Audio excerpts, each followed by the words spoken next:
정용실의 뉴스 브런치. 안녕하십니까, 정용실입니다. 신임 국가수사본부장으로 임명된 지 단 하루 만에 낙마한 정순신 변호사, 지금 후폭풍이 계속되고 있는데요. 아들의 학교 폭력에도 반성은커녕 지금 끝까지 책임을 회피하려 했다는 게 알려지자 지금 여론이 더 싸늘하게 식고 있습니다. 청와대 인사검증 시스템 지금 도마 위에 올랐고요. 출범 초기 투명성을 강조하며 법무부 산하의 인사정보관리단이라는 것을 신설했는데 결국 여기서 걸러내지 못했다라는 보도들이 나오고 있습니다. 자, 청와대는 개선할 부분을 검토하겠다고 밝혔습니다만 지금 논란이 쉽게 가라앉지는 않을 것 같은데요. 자, 오늘 그래서 저희가 구멍 뚫린 청와대 인사 시스템에 대해서 뉴스픽에서 첫 번째 순서로 자세히 좀 이야기 나눠보겠습니다.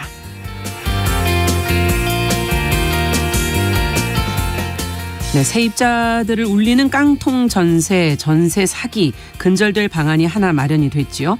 세입자가 집주인의 체납 세금을 확인할 수 있게 된 건데요. 자, 오늘 4월 1일부터 임대차 계약을 위해서 임대인 동의 없이도 확인이 가능하게 된 것입니다. 자, 그 범위는 어떻게 되는 것인지 자세한 내용 슬기로운 뉴스 생활에서 살펴보겠습니다. 자, 2월 27일 월요일 정용실의 뉴스 브런치 문을 엽니다.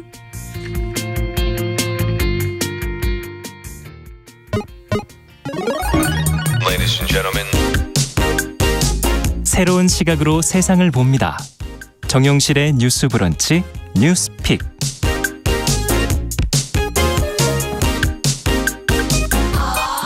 정용실의 뉴스 브런치 항상 청취자 여러분들과 함께하고 있습니다.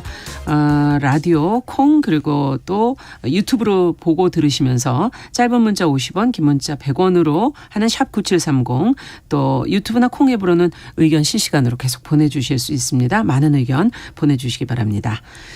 자, 뉴스픽으로 저희는 시작을 하죠. 오늘부터 이제 매주 월요일에 함께 하실 두 분 먼저 소개해 드리겠습니다. 시사인의 임지영 기자 어서 오십시오. 네, 안녕하세요. 시사인의 임지영입니다. 네, 지난번에 한번 나오셨어서. 그때 너무 버벅거려가지고 좀 반성을 많이 했습니다. 편하게 그냥 해주시면 좋을 것 같고요. 이수연 변호사님 어서 오십시오. 네, 안녕하십니까. 큰길 공동법률사무소의 이수연 변호사입니다. 만나뵙게 돼서 반갑습니다. 네, 이제 뉴스픽에서 두 분과 함께 날카로운 지적을 좀 들어봐야 될 텐데 오늘 첫 번째 뉴스는 너무 많은 분들이 지금 관심 갖고 계시는 부분이어서 저희가 첫 번째 뉴스로 좀 골라봤습니다. 지난 주말부터 지금 후폭풍이 대단한데요. 국가수사본부장에 임명이 된 정순신 변호사 낙마 논란. 아들의 학교 폭력도 폭력이지만 당시에 정순신 변호사가 이것을 적극 책임 회피에 나선 것 아니냐는 게 지금 보도가 나오면서 국민들이 그 내용에 더 지금 공분을 하고 있는 것 같은데 먼저 이 내용을 어떻게 이순신 변호사께 좀 여쭤볼까요? 아무래도 법적인 부분을. 당시 정순신 변호사가 취한 행동이라면 적극적이라고 정말 볼 수 있는 건가요? 네, 그렇습니다. 네. 그 학교 폭력 사안에서 가해 학생 측에서 취할 수 있는 법적 수단은 사실상 모두 취한 것으로 보이는데요. 네. 이에 대해서 좀 설명을 드리면 이제 학교 폭력 처리 절차에 대해서 먼저 설명을 좀 드리겠습니다. 네. 그 학교 폭력 사안이 접수가 되면은 우리가 보통 말하는 학폭위가 열리게 되는데요. 정식 명칭은 학교폭력대책심의위원회입니다. 예. 이곳에서는 이제 객관적인 어떤 사정이라든가 어떤 폭력의 에 이르게 된 경위라든가 가해 피해 학생들 진술, 그 관련 학생들 진술, 증거 자료 이런 것들을 다 고려를 하고요. 학폭위 결정을 내리기까지는 이제 그냥 내리는 것은 아니고 객관적인 기준이 있습니다. 그래서 네. 기준으로 행위의 심각성, 고의성, 지속성, 반성 정도 그리고 화해 정도를 각 항목별로 점수를 합산을 하고 최종적으로는 이제 경감 사유가 있는지를 두고 이제 판단을 하게 되는데요.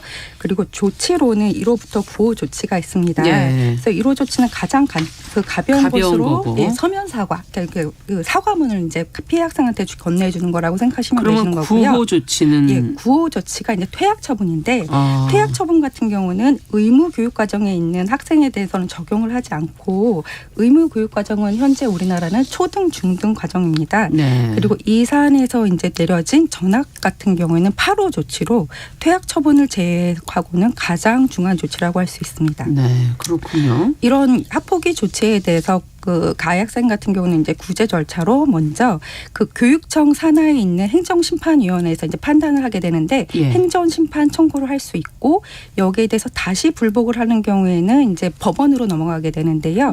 행정법원에서 1심, 여기에 대해서 다시 불복하는 경우에는 고등법원에서 2심, 그리고 마지막으로 대법원에서 3심 절차를 거치게 되는데, 그래서 우리가 보통 이제 법원에서 소송을 하게 되면 1심, 2심, 3심인데 학교 폭력 사안 같은 경우는 사실 판단을 받을 수 있는 절차가 5번의 절차를 거칠 수가 있는 거죠. 그렇군요. 예, 그래서 지금 이 사안 같은 경우는 대법원까지 모두 거쳤고 그리고 전학 조치에 대한 집행정지 신청까지 냈기 때문에 사실상 법적 구제 수단은 모두 취한 것으로 보입니다.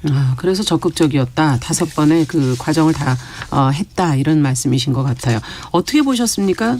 임 기자님께서는? 저는 그 전학 처분 취소 소송 1, 2심 판결문을 좀 주의 깊게 봤는데요. 저는 3가지가 좀 인상적이었거든요. 예. 일단은 피해자가 정모군 그 정순신 변호사 아들의 이름이 언급되면 패닉에 빠지는 상태라는 점에서 당시 상황의 심각성을 보여준다는 점에서 좀 인상 깊었고요. 네. 또 평소 정모군의 발언인데요. 예. 그 아버지에 대해서 이야기를 하는 부분입니다. 검사라는 직업은 다 뇌물 받고 하는 직업이다. 또 내 아빠는 아는 사람이 많은데 아는 사람이 많으면 다 좋은 일이 일어난다. 또 판사랑 친하면 재판에서 무조건 승소한다. 뭐 이런 식으로 이야기를 했다고 하더라고요. 그리고 가장 핵심적인 것은 가해자, 뭐 피해자 당사자 이외에도 정순신 변호사 부부의 태도인데요. 네. 그 재심을 청구하는 동안에 전학을 최대한 미루는 거잖아요. 그래서 실제로 1년 가까이 가해자하고 피해자가 분리되지 않았습니다.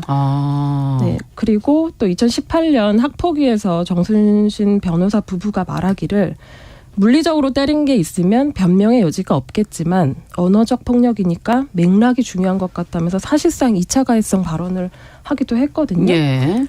그리고 뭐 출석 정지나 봉사활동 등의 처분에 대해서도 학사 관리가 엉망이 된다는 이유로 가처분을 통해서 일정 기간 유예를 하기도 했습니다. 근데 이 시기에 뭐 12일 정도 학교를 못 나오는 조치였는데 사실 피해 학생은 한 학기 동안 못 나오고 있는 상황이었거든요. 그런 부분들이 나오고 있는데 판결문에 굉장히 좀 보다 보면은 답답해집니다. 그러네요.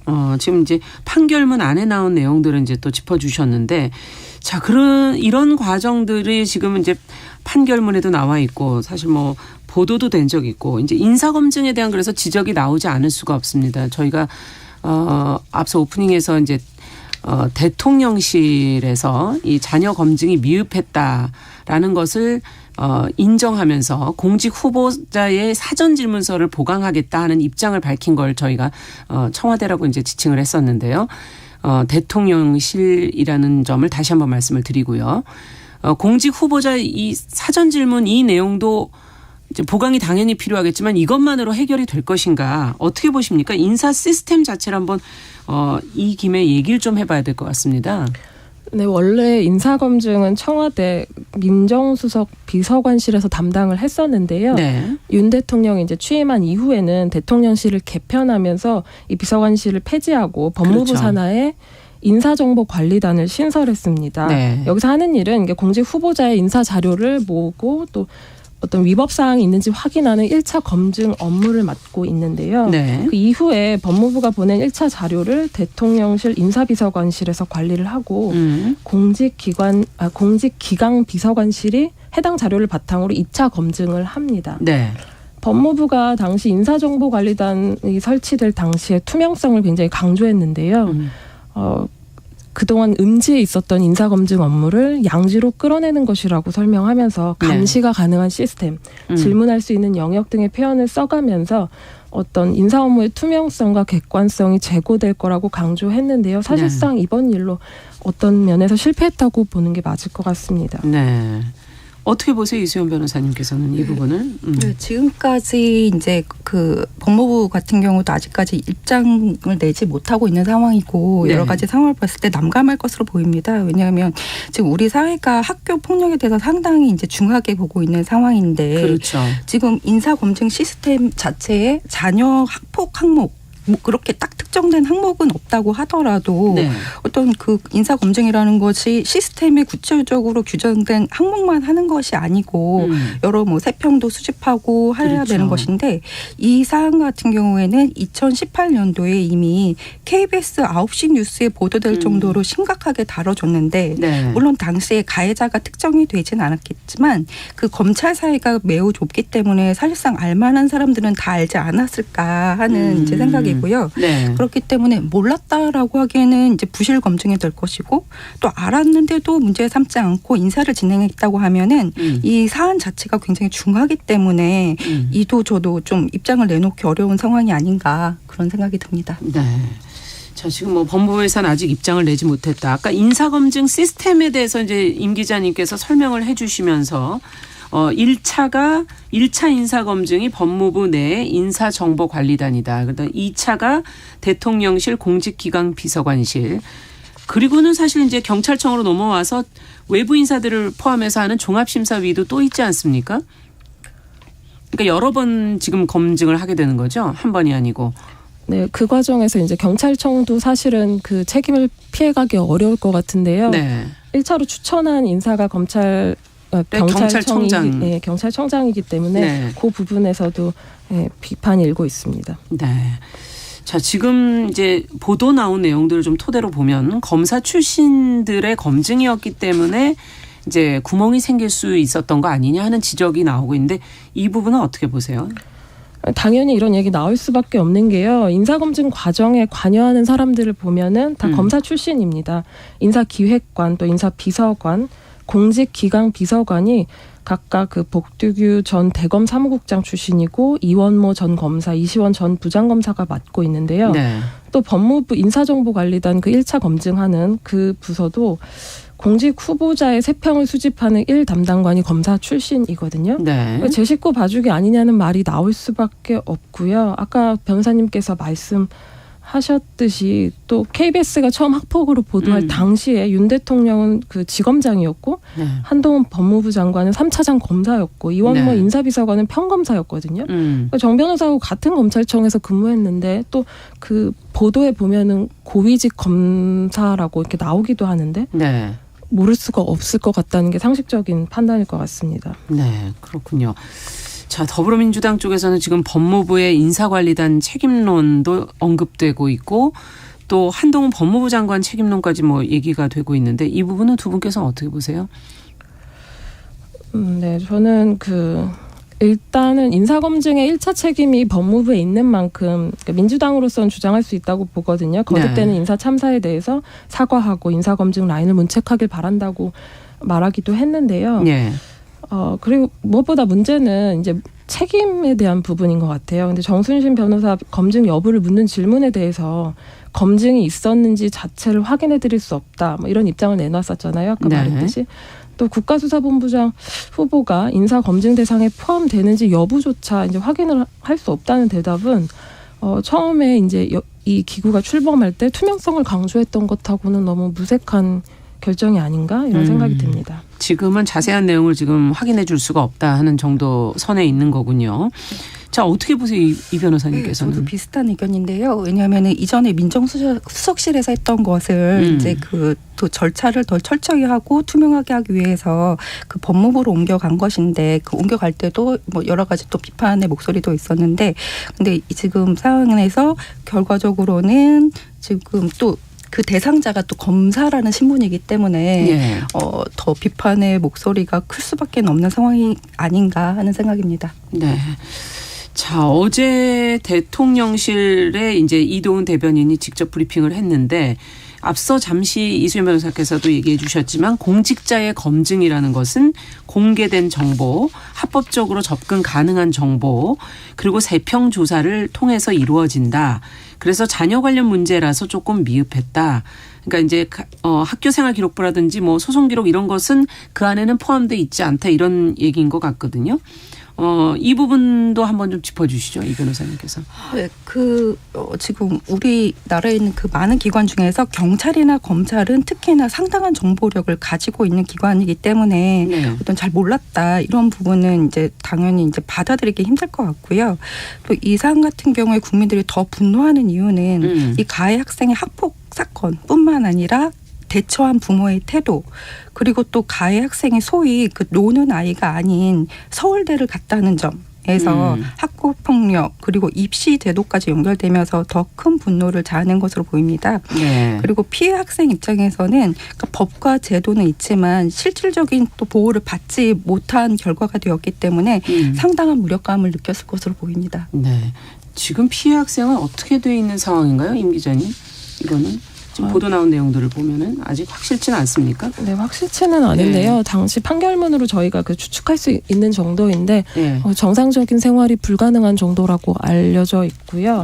그 대학 입시나 뭐 이런 부분에서 성적이 상위권이었다가 많이 떨어졌다는 내용 정도가 보도되고 있고, 또 정신과 치료를 받고 있다는 게 마지막 근황으로 전해지고 있습니다. 네, 지금 청취자 한규봉님께서는 아들 학폭 가해자가 대법까지 소송을 했다는 것, 무사히 그래서 졸업하고 우리나라 최고 명문대에 진학했다는 게 너무하다, 이렇게 지금 적어주셨고, 9098번님께서는 이렇게 심각한 학폭에 보통의 어떤 선량한 자식을 키우는 학부모라면 재판까지 갔겠는가 하는 그런 근본적인 질문을 또 해주셨고요. 자, 그렇다면 자녀 문제가 사실은 고위공직자 문제에서 많이 언급되어지는 사례 아닌가요? 위장 전입이라든가 뭐 군대 문제라든가 뭐 이런 문제들이 사실 가장 많이 고위공직자 인사검증 문제에서 많이 논란이 되는 부분인 것 같은데, 자, 이걸 국민들이 보기에는 어떨까요? 일단 임 기자께 먼저 여쭤볼까요? 네, 당장 조국 전 민정수석의 자녀는 지금까지도 논란이 되고 있고요. 곽상도 전 의원이 아들을 통해서 50억 뇌물수수 받은 의혹도 최근에 무죄 판결을 받았거든요. 네. 장관 후보자들도 자녀 문제 관련해서 낙마한 케이스들이 좀 있습니다. 이런 뉴스 볼 때마다 당연히 허탈할 수밖에 없고요. 저는 한국의 그 초엘리트 집단의 실체를 이런 뉴스 볼 때마다 좀 마주하는 느낌이거든요. 네. 그러니까 가진 권력과 권한을 이용해서, 또 지식 이용해서 자식에 관해서라면 이런 일을 벌이고 있다는 게 이번 케이스에서도 사실 학폭위에 출석한 교사도 그렇게 말을 했거든요. 네. 교사로서 처벌보다 선도의 목적이 있으니까 아이를 회유하고 타일러도 보는데 부모가 책임 인정을 두려워해서 진술 수업을 부모가 전부 코치를 했다고 하거든요. 예. 조금이라도 뭔가 선도하려는 시도가 있을 때마다 책임 회피하는 모습을 보여주는 게 결국은 생활기록부에 반영되지 않도록 하는 어떤 기술적인 측면에서의 조언인 것 같거든요. 그런 부분에서 좀 아쉬움이 남고요. 또 다른 거 차치하고서라도 국가수사본부장 공모가 이제 뜬 게 1월 초였습니다. 예. 공모 마감이 1월 중순이고요. 예. 어떻게 하더라도 추천할 때까지 약 1개월 정도의 시간이 있었거든요. 그 1개월 동안에 검증이 이 정도 안 됐다라는 게 조금 납득하기 어려운 부분인 것 같습니다. 네, 어떻게 보세요? 네, 이 사안 같은 경우에 이제 학교 폭력, 그리고 앞서 말씀드렸듯이 입시제도, 그리고 이제 권력까지 이렇게 정말 모든 것이 지금 국민의 관심사가 집약된 사안이라고 생각이 듭니다. 조금 학교 폭력에 대해서만 조금 한정지어서 말씀을 드린다고 하면, 실제 학교 폭력 사안에서 이 사안뿐만 아니라 그러니까 부모가 개입을 해서 그러니까 피해자가 더 큰 그 고통을 겪는 경우가 종종 있습니다. 네. 그래서 지금 사안처럼 이제 어떤 법적인 절차들을 모두 밟으면서 시간을 끌고, 그로 인해서 피해자는 제대로 이제 보호를 받지 못하고 오히려 정작 피해자가 전학을 가는 사례들도 종종 있고요. 그래서 이제 하나의 말씀을 드리자면, 이 기회에 학교 폭력 사안 같은 경우는 가해자랑 피해자랑 같은 공간에 있는 상황이기 그렇죠. 때문에 네. 그 피해가 더 심각한 상황이거든요. 그래서 그 절차를 다른 사안에 비해서는 조금 빠른 속도로 진행할 필요도 있다고 생각이 듭니다. 네. 지금 2081번님께서도 학폭위가 좀 재개편돼야 되는 거 아니냐는 지적과 함께 이제 학폭 가해자가 거기다가 입시 제도라든지 수시 정시에도 불이익이 반영돼야 되는 거 아니냐 하는 그런 제도적인 한계 같은 것들을 좀 지적도 해주시고 계시고요. 최종욱 님께서는 부모의 비호를 받고 자란 자식들이 또 사회에 나와서 공정하지 못한 방향으로 가지 않겠는가 하는 이런 시스템에 대해서 정말 화가 난다라는 지적도 해 주셨습니다. 지금 이제 당장 합법적인 선에서 개선 방안 찾겠다 이런 지금 발언들이 나오고 있는데 어떤 예상 가능한 방안들이 있을지 그리고 근본적으로 무엇을 좀 개선해야 될지도 한번 짚어보죠. 이 기회에. 네, 대통령실에서 이제 공직 후보자 자녀하고 부모에 대한 검증에 한계가 있다는 걸 좀 인정한 것 같은데요. 사실 구체적인 대안은 아직은 보이지 않는 것 같습니다. 그런데 저는 뉴스 찾아보는 과정에서 사실 새로운 개선 방안을 찾기보다는 있는 걸 제대로 활용만 해도 좋지 않나 이런 생각 들었거든요. 어떤 것이 제대로 되면 될까요? 네, 지난해 9월에 대통령실 공직기강 비서관실이 공개한 그 공직 예비 후보자 사전 질문서가 있습니다. 질문이 여러 개인데요. 그 안에 본인 배우자 또는 직계 존비속이 관계된 소송 여부를 기재하게끔 돼 있습니다.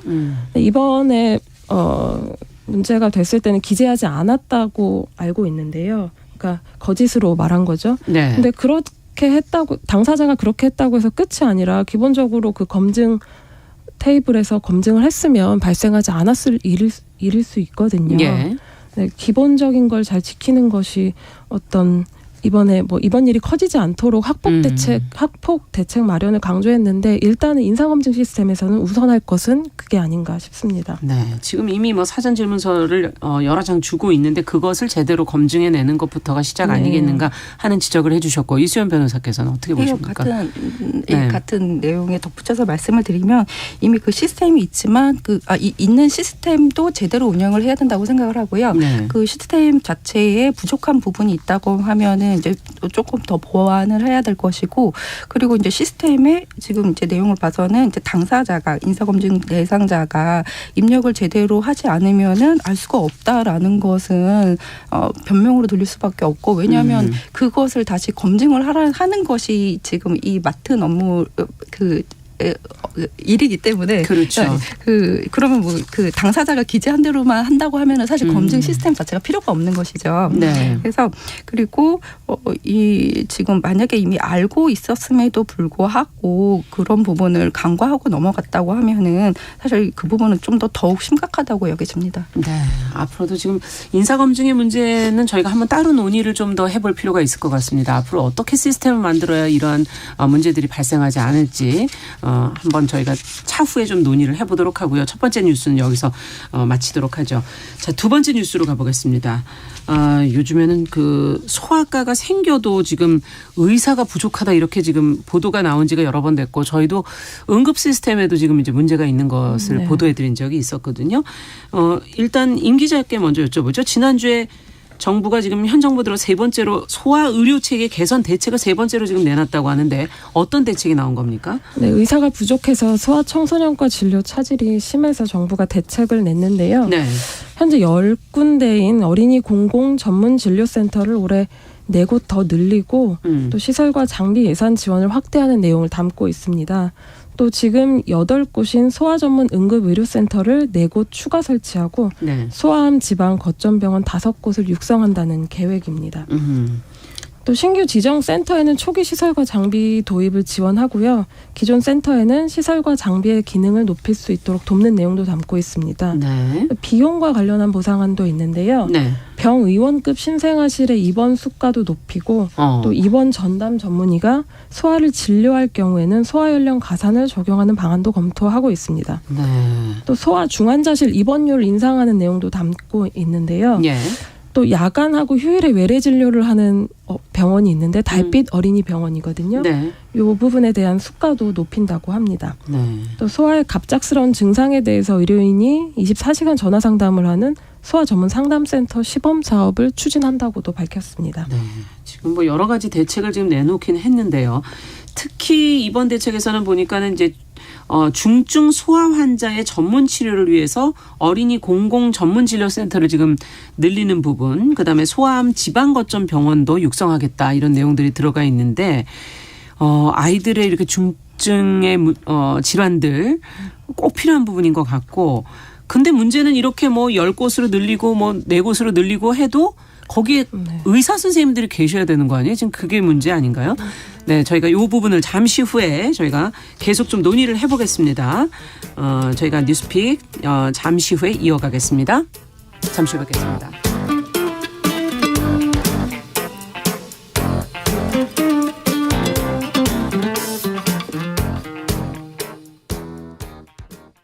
지금 시각은 11시 30분입니다. KBS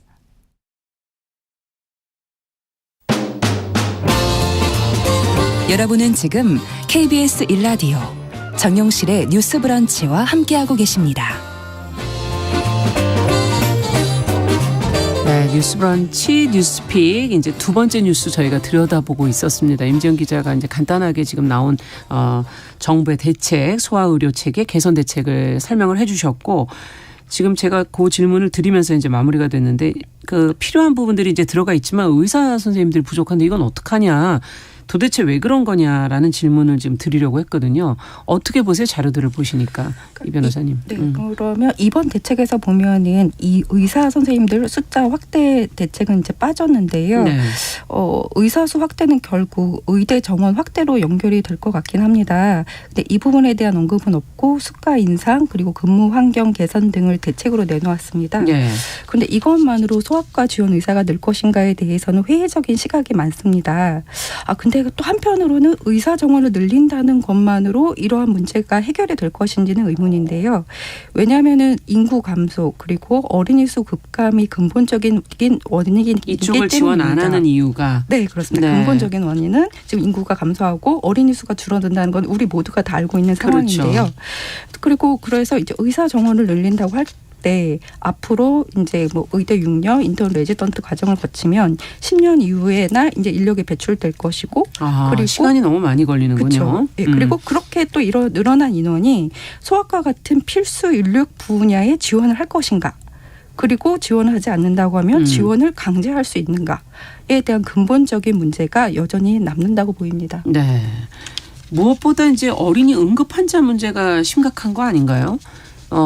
아이들 키우는 부모 입장에서는 정말 응급 상황에서 어떻게 해야 될지 모르고 일단 병원에 갈 수밖에 없는데 의존도 전공의 의존도가 높은 질환들이 그 안에서도 또 있지 않습니까? 어떤 게 있을까요? 임 기자님께 좀 여쭤볼까요? 네, 전공의 의존도가 높은 질환은 뭐 중환자실 진료일 텐데요. 뭐 소아암이나 소아심장, 혈액종양 같은 질환들이 대표적인 것 같습니다. 네. 중증 어린이 환자를 담당하는 곳이 공공진료센터인데요. 여기가 다 장시간 진료에 비해서 보상은 좀 부족해서 지금도 일할 의사를 찾기가 좀 힘든 실정이거든요. 네, 대전에도 국내 첫 공공 어린이 재활병원이 다음 달 개원을 앞두고 있는데요. 예. 근무할 의사가 없어가지고 아직 채우지 못했다고 하더라고요. 지금 현재 상황에서도. 네네. 네. 그렇다면 어떻게 해야 될까요? 이 어린이 의료 체계를 개선하려면 지금 이제 정부도 3번째 지금 개선 대책을 내놓고 있는데 어떤 부분이 가장 필요하다고 보십니까? 두 분께서는? 변호사님께서 말씀하셨지만 근본적으로 저출생 이슈가 있는 거잖아요. 네. 당연히 그러면은 이제 소아과를 지원하는 의사가 적기도 할 테고요. 근데 저는 중요하다고 생각이 된다면 결국은 나라에서 이제 공공재원을 투입해서라도 지속적으로 뭔가 대책을 마련할 필요가 있다고 생각하거든요. 예. 의료계에서도 이제 만성화된 낮은 진료비를 인상해야 한다는 목소리가 좀 많습니다. 한정된 건강보험 그 재정 지원 말고도 추가적으로 재정 지원이 필요하다는 건데요. 네. 진료비를 올려서 보상을 충분히 해주면 조금이라도 유입되지 않을까 이런 기대를 하는 것 같습니다. 또 윤석열 대통령도 건강보험이 모자라면 정부 재정을 투입해서라도 바꾸라고 며칠 전에 강조한 바 있고요. 네. 앞서도 이제 비용 얘기해 주셨고 입원 수가 뭐 이런 얘기도 해 주셨는데 과연 그것만으로 완전하게 되겠는가. 해외에서 참고할 만한 사례는 없어요? 예, 그 부분에 대해서 좀 말씀을 드리겠습니다. 지금 우리나라도 뭐 수가 인상이라든가 진료비 인상에 대해서는 계속 얘기를 하고 있는데 이것만으로 과연 유인책이 될 것인가에 대해서는 회의적이고 또 그렇다고 해서 의사 개인이나 병원에 대해서 어떤 사명감이라든가 이런 것만으로는 그렇죠. 더 이상은 또 설득되지 않을 것 같습니다. 그래서 해외에서 참고할 만한 부분을 좀 말씀을 드리면 네. 미국 같은 경우에는 1980년대에 연방정부법에서 매년 어린이 응급의료 체계 지원금을 각 주에 나눠주고 있고요. 홈페이지에는 연방정부 소아응급 재정 사용 내용을 공개를 하고 있습니다. 네. 그런데 반면에서 우리나라 같은 경우에는 아직까지 관련된 법률이 마련되어 있지 않고요. 예. 그리고 이제 가까운 나라인 일본 같은 경우에 10년 전 상황이 지금 우리나라와 많이 비슷했다고 합니다.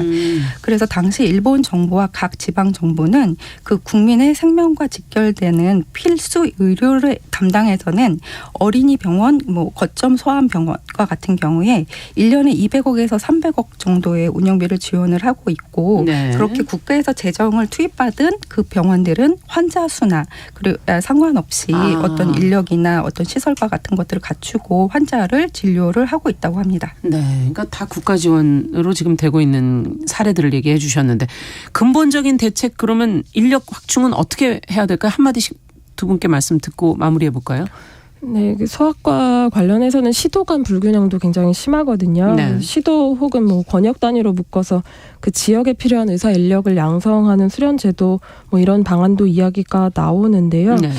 근데 어쨌든 의대 증원 방식이든 지역에 필요한 의사 인력을 육성하는 방안이든 인력을 늘려야 된다는 데는 공감대가 있는 것 같은데요. 의사 정원 늘리는데 또 의사단체의 반대가 좀 큰 편이라서 조금 난항이 예상되지 않나 싶습니다. 네.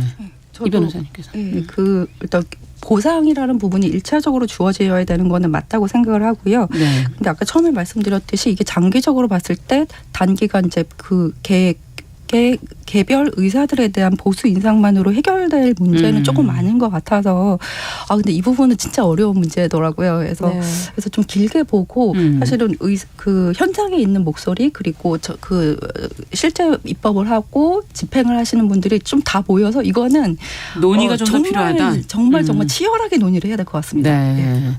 단기적으로는 보상이 도움은 되겠지만 장기적인 것은 모여서 다 같이 조금 머리를 맞대 고민이 필요할 것 같다. 길게 봐야 될 것 같습니다. 네, 쉽지 않은 문제다라는 얘기를 해주셨어요.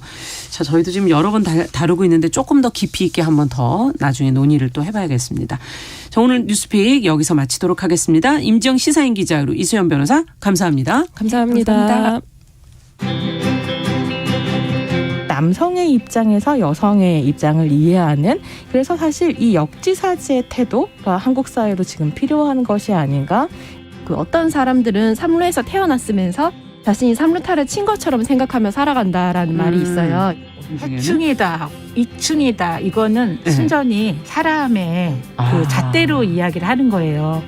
곤충이 우리 사람보다 몇 억 년 먼저 지구에 나왔거든요.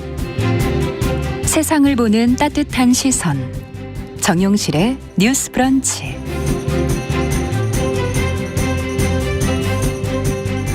네, 정용실의 뉴스 브런치 듣고 계신 지금 시각 11시 38분 향해 가고 있습니다. 자, 저희가 알아두면 좋은 생활정보, 제도, 헷갈리는 뉴스들 슬기롭게 정리해서 전달해드리는 시간 슬기로운 뉴스생활 시선뉴스의 박진아 기자 자리해 주셨습니다. 어서 오세요. 안녕하세요. 코너명을 좀 바꿨어요. 네. 그래도 어쨌든 뉴스는 계속 전해주실 거죠? 맞습니다. 말 그대로 네. 슬기로운 뉴스 전달해 드릴 수 있도록 또 앞으로도 더 노력하겠습니다. 첫 번째 뉴스는 그럼 어떤 것부터 살펴볼까요? 네, 임다인의 체납 세금 확인 관련인데요. 오는 4월 1일부터 임대차 계약을 위해서 임대인의 동의 없이도 이 임대인의 체납 세금 존재 여부를 확인할 수 있게 됩니다. 네. 일단 현재는요. 건물주나 집주인의 납세 정보를 열람할 수 있는 방법이 크게 두 가지가 있는데요. 이게 미납 세금이 있는지를 국세청과 지방자치단체를 통해 열람하는 방법.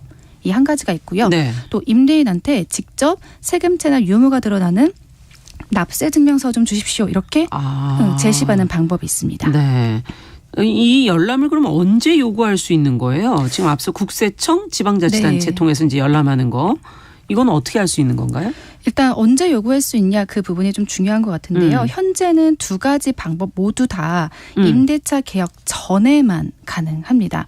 근데 미납세금 열람의 경우는요. 오는 4월 1일부터는 임대차 계약을 체결하고 이후부터 실제 임대차 기간이 시작되는 날이 있잖아요. 예. 그러니까 계약을 하고 이제 전세나 월세 집에 들어가는 그 기간이 있잖아요. 그 안에도 열람이 가능하게 되는 건데요.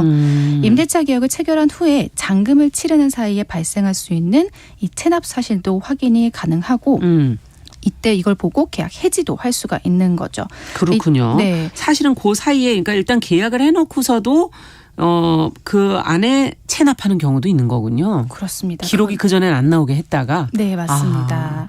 그래서 이때는 체납 세금이라는 규칙 사유가 임대인한테 있다 이렇게 보고 계약 해지에 따른 위약금을 미지급할 수 있도록 하는 임대차 보호법 개정안도 현재 국회에서 논의 중인 상황이라고 하니까요.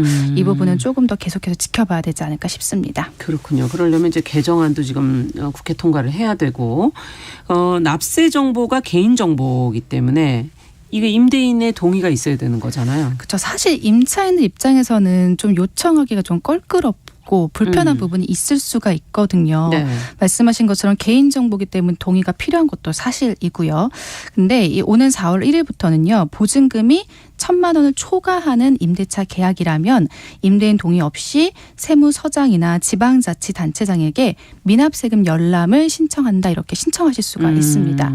임차인의 요청이 있으면 세무서장과 지자체장은 지체 없이 열람에 응해야 되고요. 그렇군요. 이를 통해서 확인하실 수가 있습니다. 근데 제가 아까 두 가지 방법이 있다고 말씀드렸잖아요. 하나가 직접 확인하시는 거, 그다음에 두 번째가 납세증명서. 네, 예. 맞죠. 이 납세증명서의 경우는 현재와 마찬가지로 임대인이 직접 발급해서 보여주는 방식이기 때문에 이거는 여전히 임대인의 동의가 필요합니다. 그렇겠네요. 근데 임대인이 좀 뭐 일정이 있거나 바쁠 수 있기 때문에 그럴 때는 그냥 미납세금 열람 하세요 이렇게 하는 것도 그 의무를 대신할 수 있다는 것까지 기억하시면 되겠습니다. 근데 앞서 이제 이런 서류들을 확인하는 거 열람하는 게 임대차 계약 전에만 가능했다. 근데 그건 왜 그랬던 걸까요? 이게 그 임대인 납세 정보 열람권에 대한 그 정의를 한번 살펴봐야 되는 건데요. 임대인 납세 정보 열람권은요. 정확하게는 임차인이 아니고요. 임차인이 되려는 자에게 주어지는 권리입니다. 그러니까 계약하기 전이라면 임차인이 되기 전인 거죠. 맞습니다. 되려는 자인 거군요. 네, 맞습니다. 이 부분이 바로 임대차 개시일 전까지만 열람이 가능한 바로 그 이유인데요. 이 임대인 납세 정보 열람권 확대의 목적이 조세 채권, 그러니까 국가나 지방자치단체가 조세를 징수하는 권리를 조세 채권이라고 하잖아요. 네. 이게 우선순위로 이게 우선 문제가 해소돼야 된다라는 게 있기 때문에 지금까지 이랬던 겁니다. 그러니까 현재 세금이 장기간 체납되면 국가나 지방자치단체가 부동산 등 이런 자산을 압류를 하는데요. 압류 부동산이 매각되는 경우는 사실 세입자의 보증금보다 이 조세 채권이 우선하는 그런 문제가 있습니다. 그러니까 이제 세금을 다 가져가고 난 다음에 남은 돈으로 이제 이 세입자의 보증금을 주게 된다 이런 얘기군요. 맞습니다. 그러니까 이 집주인의 체납세금 때문에 세입자가 온전히 말씀하신 것처럼 보증금을 온전히 받지 못할 수 있는 건데 그래서 이런 문제를 해결하기 위해 정부는 해당 부동산에 직접 부과되는 당해세라고 하더라도 세입자의 대항권에 앞서지 못하도록 하는 그런 우선순위 예외 조항을 만들었다고 하고요. 네. 이 예외 조항이 지금은 아니고 4월 1일부터 시행이 되기 때문에 그 전에 임대차 계약을 하신다면 임대인 체납 세금에 대한 좀 주의도 필요하시고요. 혹은 특약사항으로 작성을 하시는 것도 하나의 방법이지 않을까 이렇게 싶습니다. 그렇군요. 잘 좀 챙겨두셔야 될 것 같고요. 자, 다음 소식 어떤 걸까요? 네, 다음은 국세청이 챙겨주는 근로장려금인데요. 앞으로 65세 이상 고령자 또 중증장애인들은 근로자녀장려금 신청이 조금 더 편리해집니다. 네. 국세청은 이들 근로자를 대상으로 내달부터 장려금 자동 신청 제도를 시행한다 이렇게 밝혔는데요. 그러니까 자동 신청이 뭐냐면 저 이거 자동으로 신청할게요. 이렇게 한 번만 클릭을 하시면 2년 동안 자동으로 신청한다라는 거 간주해서 2년 안에는 더 이렇게 여러 번 신청하지 않으셔도 계속해서 대상이 된다면. 한 번 자동으로 신청을 해두면 계속 자동으로 신청이 되는 거다. 네, 맞습니다. 근데 내가 거기에 해당이 되는지 그걸 먼저 알아야 될 거예요. 대상자를. 그렇죠. 근데 해당이 되는 대상자라고 하더라도요. 이게 모두에게나 해당되는 건 아니고요. 네, 근로자녀장려금 신청 안내 대상에 포함된 분들 중에서도 만 65세 이상 고령자 올해는 1957년 12월 31일 이전 출생이시고요. 그분들하고 중증 장애인들만 해당이 됩니다. 그렇군요. 네, 3월 1일부터 15일까지는 지난해 하반기분에 대한 신청이고요. 예. 5월 1일부터 31일까지는 정기분 신청, 9월 1일부터 15일까지는 상반기분 신청 이렇게 나뉘는데 그 기간 내에 자동으로 한 번만 신청을 하면 확인해 놓으면 네, 그 다음 해에도 만약에 해당이 된다면 자동으로 하실 수가 있고요. 홈택스에서 신청하시면 되는데 또 네. 어르신들 홈택스 이용 쉽지 않으실 수 있어요. 맞아요. 네, 그러면 자동응답전화 1544-9944 여기로 네, 전화하시면 자동 신청을 할 수 있는. 맞습니다. 그렇게 확인하실 수가 있습니다. 그럼 올해부터 적용이 된다는 얘기네요. 네, 올해 3월, 그러니까 작년 하반기분부터 자동 신청에 이제 동의를 하시면 별도로 신고하지 않아도 9월부터는 신청한 거다 이렇게 간주가 되고요. 또 장려금 편하게 지급받으시려면 아무래도 그 본인 명의의 계좌번호가 등록이 되어 있어야 되기 때문에 네. 그것까지 등록하시면 되고요. 혹시나 나는 이게 또 불안하다 그러시면은 그 본인 신분증하고 국세환급 통지서 가지고 우체국 직접 방문하셔서 방문 수령하실 수도 있습니다. 네. 또 이게 자동으로 된다고 해서 항상 되는 건 아니고요. 말씀드린 것처럼 대상자가 돼야지만 2년 그렇죠. 동안 되기 때문에 그것까지 꼭 기억하셔야겠습니다. 네, 오늘 아주 헷갈리기 쉬운 뉴스들 슬기롭게 정리해드리는 시간 슬기로운 뉴스 생활 시선 뉴스 박진아 기자와 함께했습니다. 감사합니다. 감사합니다.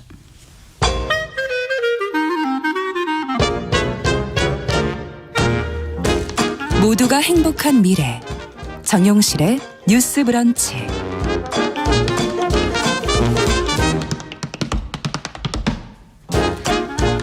네, 저희가 매주 화요일에 만났던 국제뉴스 오늘부터는 매주 월요일로 시간을 옮기게 됩니다. 놓치지 마시기 바랍니다. 네. 국제뉴스 따라잡기로 저희가 제목을 또 바꿔봤는데요. 조윤주 외신캐스터는 계속 나오십니다. 어서 오세요. 네, 안녕하셨습니까. 오랜만에 뵙겠습니다. 제가 그 며칠 요일을 바꿔서. 네.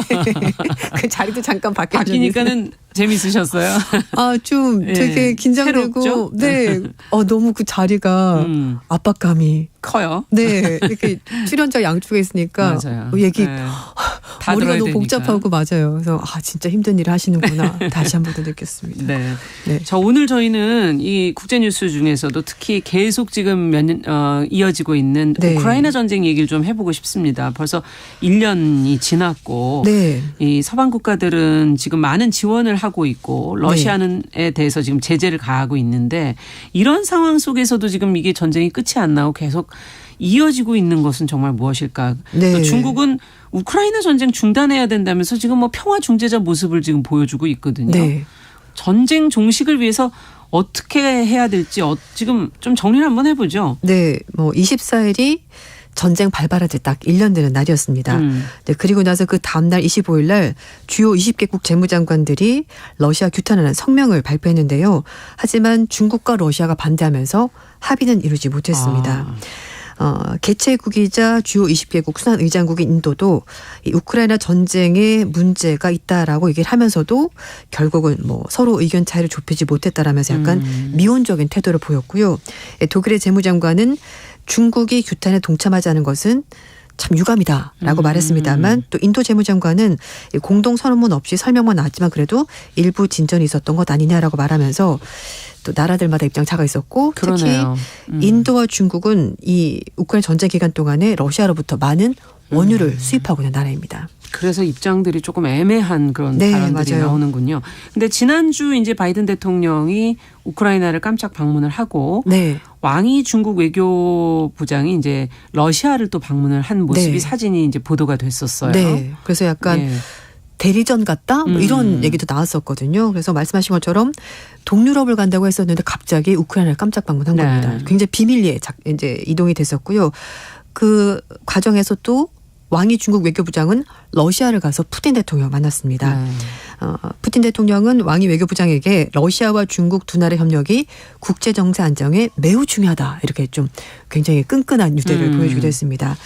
이 왕이 부장은 시진핑 주석이 푸틴 대통령과 만남을 기대하고 있다고 밝히면서 정상회담 개최 가능성까지 나오면서 미국의 월스트저널은 시진핑 주석이 4월이나 5월쯤에 러시아를 방문할 것 같다 이렇게 얘기를 했습니다. 그래서 시진핑 주석이 이때 평화 협상안을 푸틴 대통령에게 제안을 함으로써 중국의 위상과 영향력을 높이려는 네. 시나리오가 있는 것 아니냐라는 그런 얘기도 나오는데 2019년이 중국과 러시아 양국 수교 70주년이었거든요. 그때 이후에 이제 처음으로 두 정상이 그렇죠. 만나게 그동안 될 좀 거다. 소원하다가. 네. 네. 그래서 이제 왕이 부장은 중국과 러시아의 관계에 대해서 두 나라가 포괄적이고 전략적인 협력 관계를 가지고 있다라고 평가했고 또 러시아 외무장관은 두 나라 관계가 국제 무대의 격동에도 불구하고 꾸준하게 발전하고 있다라면서 긍정적으로 그렇게 평가했습니다. 근데 그동안 중국의 모습을 보면은 이제 다른 나라 문제에 대해서는 개입하지 않는 불가침 원칙 네. 같은 거를 가지고 있었는데 맞습니다. 우크라이나 사태에 이렇게 적극적으로 마지막에 개입하려고 하는 건 무슨 이유일까요? 네. 그게 사실 네. 제일 궁금하실 거예요. 그렇죠. 다들. 예. 네. 맞습니다. 이제 그동안에는 러시아 전쟁에 대해서 러시아 우크라이나 침공에 대해서 중립적인 자세를 계속 유지를 했었거든요. 그런데 미중 갈등이 고조되는 상황에서 미국의 압박이 점점 커지자 러시아와 협력을 강화하는 쪽으로 입장이 바뀐 것 같습니다. 21일 날 니콜라이 파르투셰프 러시아 연방안보회의 서기와 왕이 부장이 먼저 만났는데요. 네. 중국과 러시아 관계는 반석과 같이 견고하다라고 이제 그렇게 규정을 하면서 끊임없이 변화하는 국제 정세 어떠한 시험도 두 나라는 이겨낼 수 있다라고 말했습니다. 네. 이 두 나라가 서구 사이로부터 비판받는 우크라이나 침공 또 중국은 인권 문제가 늘 그렇죠. 아킬레스건이었고 또 늘 공격을 받잖아요. 맞아요. 이 두 문제에 대해서 또 러시아 쪽에서는 서방이 중국을 폄하게 해서 뭐 대만 문제, 신장 위구르 문제, 홍콩 문제 이런 것들을 이용하지만 러시아는 이런 문제와 관계없이 중국을 확실하게 지지한다 이렇게 말했으니까 이제 이런 부분이 서로 맞아떨어져. 협력이 된 거군요. 네. 그래서 이제 외신들은 이 왕이 부장이 모스크바를 방문한 것이 올해 국제 정세에 굉장히 큰 분기점이 될 수도 있을 것 같다라고 분석을 하고 있습니다. 왕이 부장은 미국이 우크라이나 전쟁을 더 심화시켰다라면서 우회적으로 비판했는데요. 중국은 평화의 편, 대화의 편, 역사의 정확한 편에 서서 늘 있었다면서 지난 1년간 중국은 수수방관하지도 않았고 불에 기름을 붓지도 않았고 불난 틈을 타서 도둑질하지도 않았다 이렇게 말하면서 미국을 우회적으로 비판했습니다. 네. 어쨌든 우크라이나 전쟁 종식의 세계 평화 이니셔티브를 우리 중국이 지겠다 지금 네. 이런 입장인 것 같은데. 이건 또 북한 문제도 마찬가지지 않습니까? 이제 북한 문제에서도 또 중국이. 네, 당사국이 다 있습니다만 물론 또 중국도 당사국이긴 합니다만 이렇게 어떤 합의를 할 때 늘 중국은 우리가 따로 뭔가 한번 내보낼게 이거 한번 들어봐봐. 세계 평화의 중심국이군요. 그리고 주도국이군요. 네, 그거를 지금 하고 싶어 하는 겁니다. 그래서 일방적인 제재, 핵전쟁을 반대한다는 12개 항목의 중국식 평화 방안, 글로벌 시큐리티 이니셔티브 이걸 발표했는데요. 러시아 측에는 이제 유엔 측에서 즉각적인 철군을 요구하는 결의안이 있었는데 거기에서는 중국이 기권했습니다. 그런데 자기도 독자적으로 이렇게 평화안을 내보이면서 어떤 위상을 좀 서방과는 같이 같은 그거를 안 하겠다는. 네, 그 독자적으로 이제 입장이군요. 제안하겠다는 네. 건데요. 우크라이나 위기의 정치적 해결을 위한 중국의 입장을 제목을 통해서 중국식 평화안을 제시했는데요. 거기서 가장 강조한 것이 주권을 존중해야 된다였습니다. 그러니까 첫 번째 항에 각국의 주권, 독립과 영토 보존은 반드시 보장이 돼야 된다라고 명시했습니다. 그리고 휴전 얘기도 했는데요. 충돌과 전쟁은 승자가 없다. 러시아 우크라이나가 조기에 직접 대화를 재개하고 점진적으로 이 정세를 완화해서 전면적인 휴전에 도달하는 것을 중국은 지지한다라고 밝혔습니다. 네. 그리고 핵전쟁도 안 되고 일방적인 제재도 그것도 안 된다라고 밝혔습니다.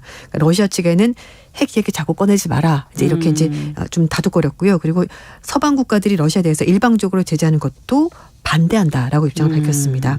이렇게 일방적인 제재, 극단적인 압박은 문제를 해결하는 것이 아니라 새로운 문제를 만든다면서 서방 측의 대러 제재에 대해서 반대 입장을 분명히 밝혔습니다. 네, 뭔가 모범적인 얘기가 나오고는 있는데 외신들은 지금 어떻게 평가하고 있나요? 네. 간략하게 좀 정리해 주신다면. 영국 일간지 인디펜던트가 얘기를 한 것이 있는데 정말 중국이 우크라이나 평화를 원한 걸까? 평화랑 전혀 상관없을걸? 이렇게 얘기를 했습니다. 튀르키예나 이스라엘 같은 경우에는 국제 문제에서 약간 중재자 역할을 나섰는데 중국은 그것과는 거리가 멀다는 거죠. 왜? 중국은 이런 역할을 할 필요가 애초에 없었다는 겁니다. 왜냐하면은 경제력이 워낙 막강하기 때문에 1대1로 프로젝트에 동참하고 있는 나라만 해도 충분히 있고 그런 경제력을 의존하는 동맹국들이 많기 때문에 굳이 이렇게 분쟁에서 중재자 역할을 할 필요가 전혀 없다는 거죠. 그리고 중국이 우크라이나 전쟁 발발 1주년이 됐을 때 중재안을 내놓으니까 그런 사람들이 갑자기 웬 중재안 그런 역할을 하지도 않았으면서 그렇죠. 그래서 깜짝 놀랐다는 거죠.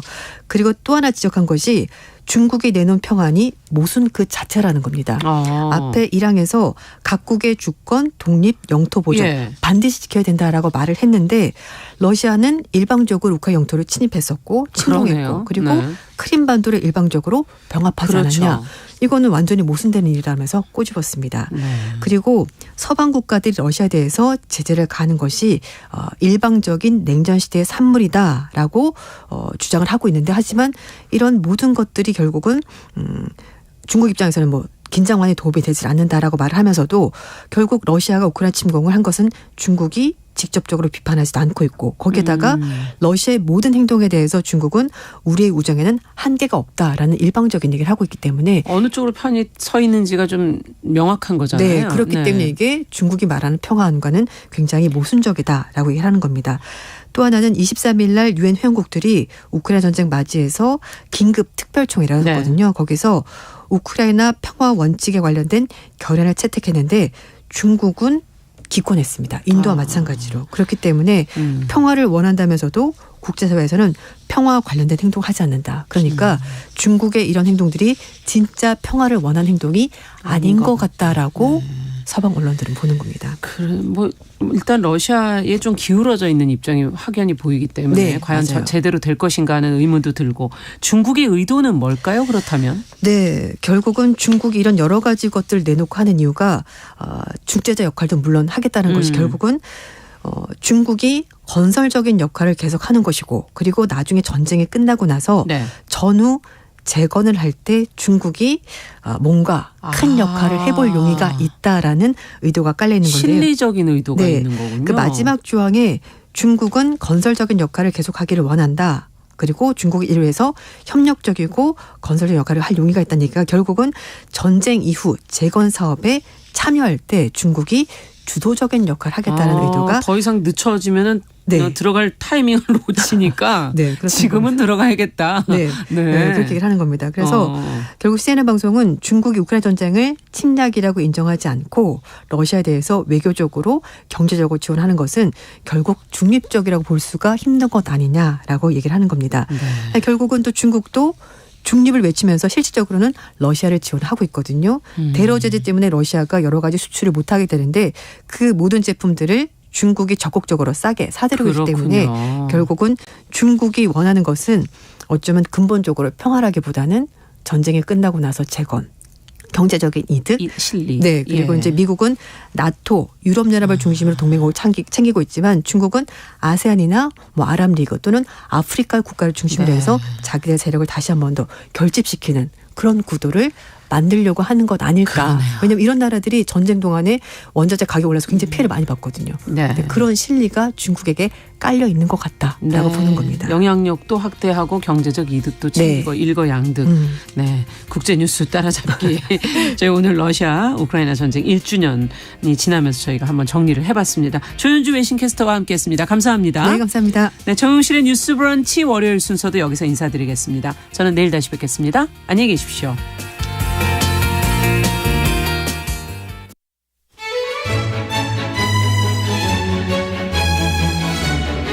정치 이슈의 중심 대한민국 시사의 헤드쿼터 시사평론가 최영일의 시사본부